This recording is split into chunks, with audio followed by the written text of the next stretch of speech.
Welcome back, Smart Contract Maxis. In the last video, we built our ERC20 stablecoin smart contract. We tested it and we deployed it on Rootstock test network. In this video, I will show you how to interact with your smart contract, deployed smart contract using Foundry's cast command line and right inside your terminal. So let's get started and let's first understand what we did in last video, and we will go through entire contracts, and we will learn how to interact with your smart deployed smart contracts. So in last video, what we did, we built this smart contract where we use OpenZeppelin libraries to create our smart contract. This is our contract name, which is ERC20 and ownable, where we initialize the constructor. We called constructor and we declared these three functions, which is mint, burn and decimals. We tested. I asked you, given you some assignment to complete, to write more test. Here we set up the function, and we tested initial state, test mint. Here is the test burn. Here I written some more couple of tests to test our smart contract, and after that we return this deploy script, and we deployed it on Rootstock test network.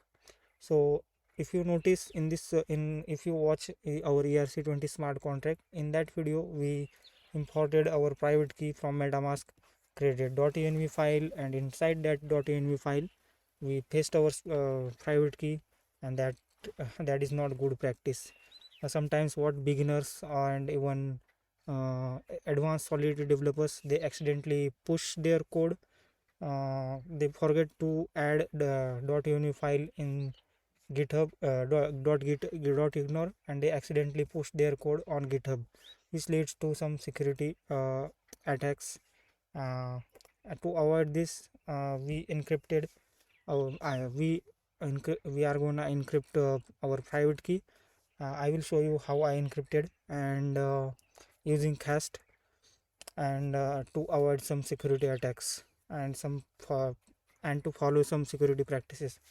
For that, you can use cast wallet. First I will show you how first I will show you my wallet here. So you can run this command, cast wallet list, and this is the Pandit local that I encrypted my private key from this address, and I will show you how you can do this.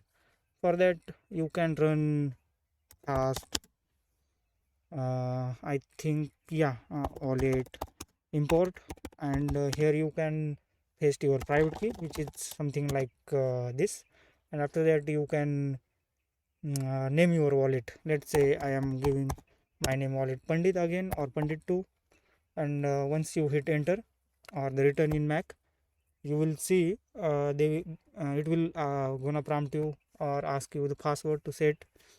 So you have to set your password. Make sure you are you not forgetting, and put their password just like you do here in MetaMask.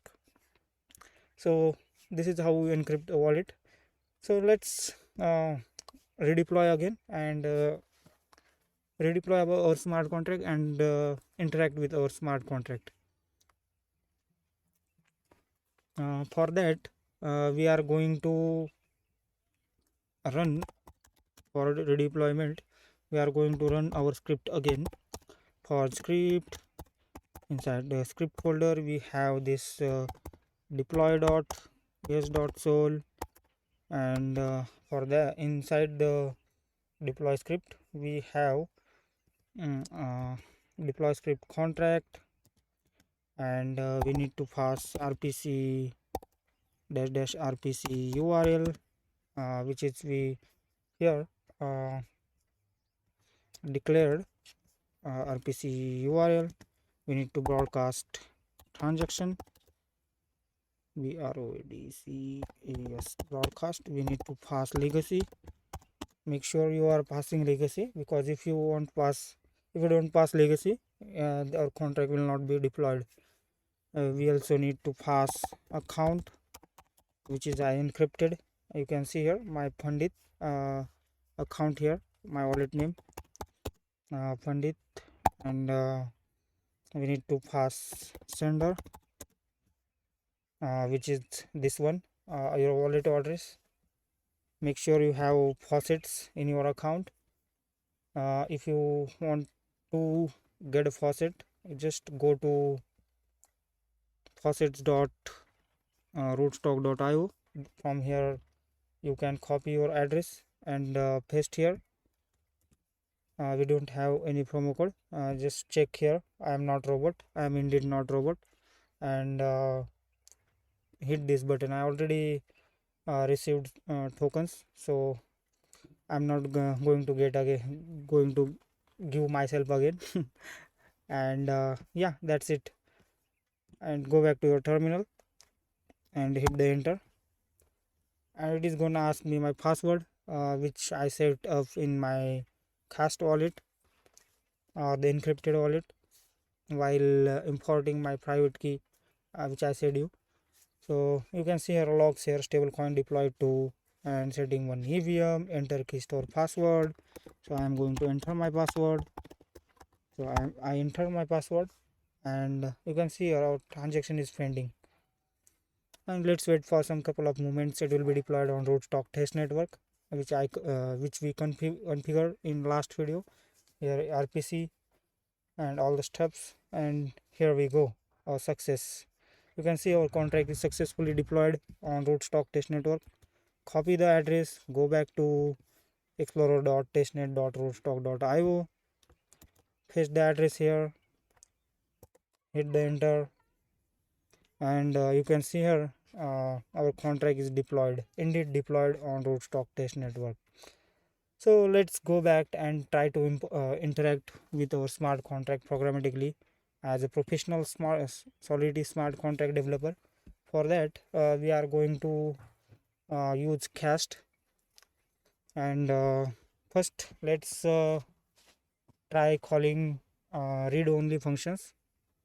For read only functions, we have this command cast call, and let's check who is the owner of our contract, right? So cast call, and we need to pass contract address. Just copy it from here, and here we go, and we need to pass owner, and this parenthesis,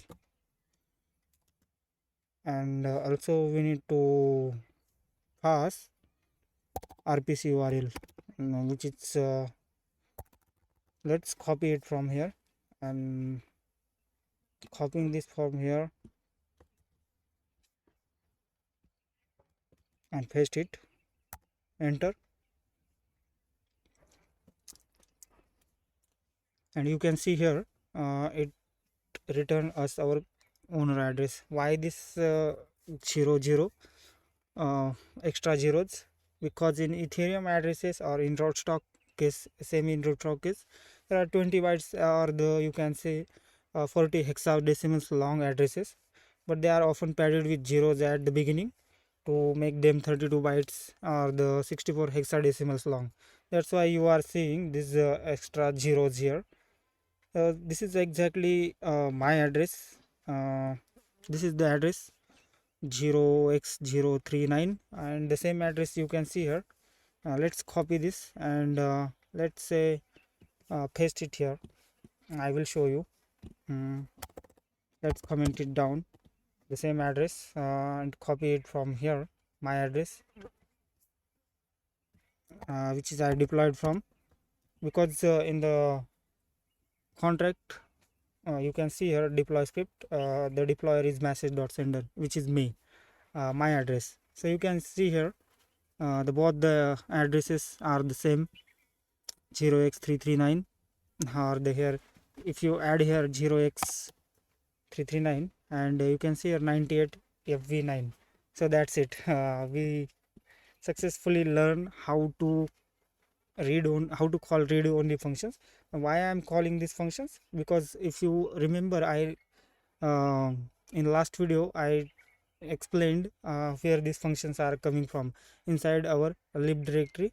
You can see here open Zeppelin and contracts, and if you go here, token erc20 erc20.sol, and you can see here if we find owner,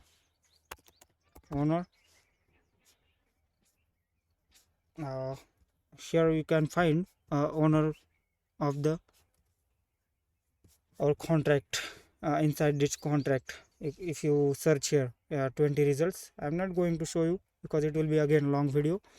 So I will show you how to call how to transact with how to interact with transaction functions.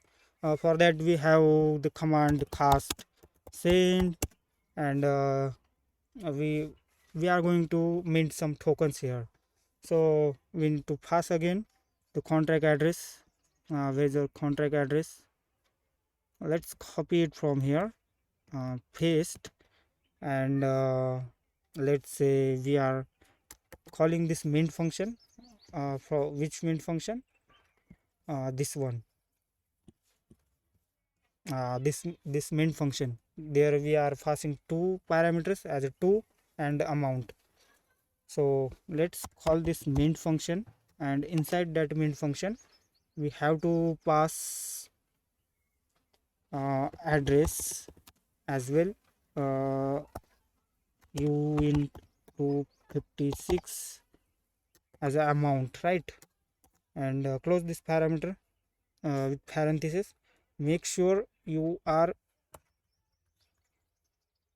not giving space here, because if you give space here, the function signature will not accept and your transaction will fail. So make sure you are not giving space here, and you have to interact with your contract very carefully when passing functions. And now what we have to do is the recipient address. Just like you can see, I'm going to copy my address only because I want to mint myself. So you can give any recipient address here. You have to pass here recipient address. I forget to give here some. Yeah, now you have to pass some amount. Let's say some amount here. Let's say 3 4 5 6 7 8 9 10 11 12 13.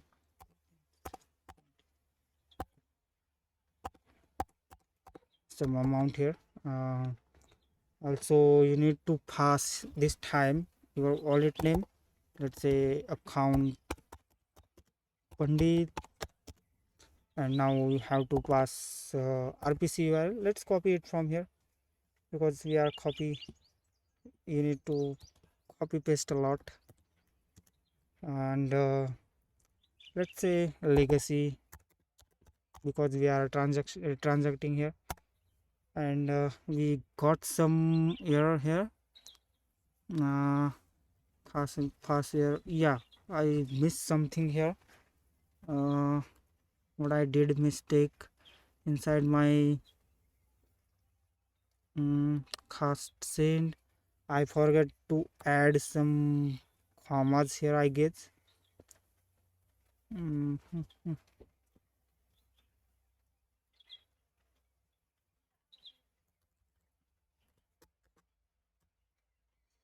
Let's fix this, and we'll send transaction. Again, cast send. I'm giving the right contract address. I think I don't need to pass. It happens with everyone. Let's bear with me. I will fix this right here. You must need to handle the errors. You, as a smart contract developer, you must learn to handle the rare errors right here in terminal and fix. And let's make sure we are passing the right command here. Cast send our contract address and mint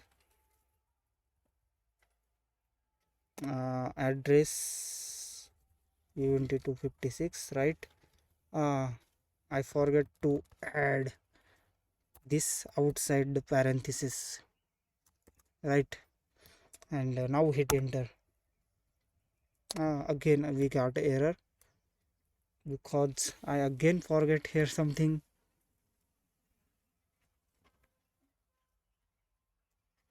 This time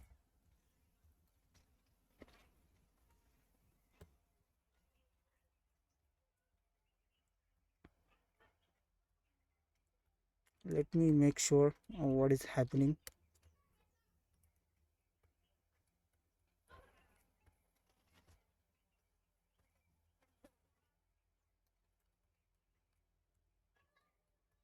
I forgot to add 256 here.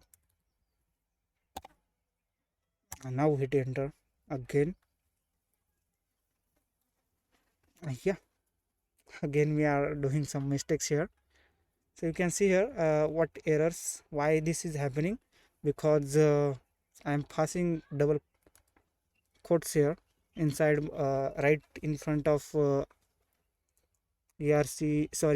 256.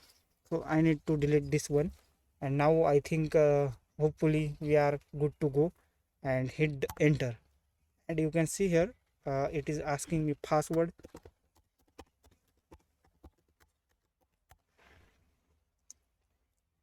After entering the password, uh, let's wait for some time, and I'm expanding my terminal. Let's wait for some time to transact. We need to interact with the burn function as well.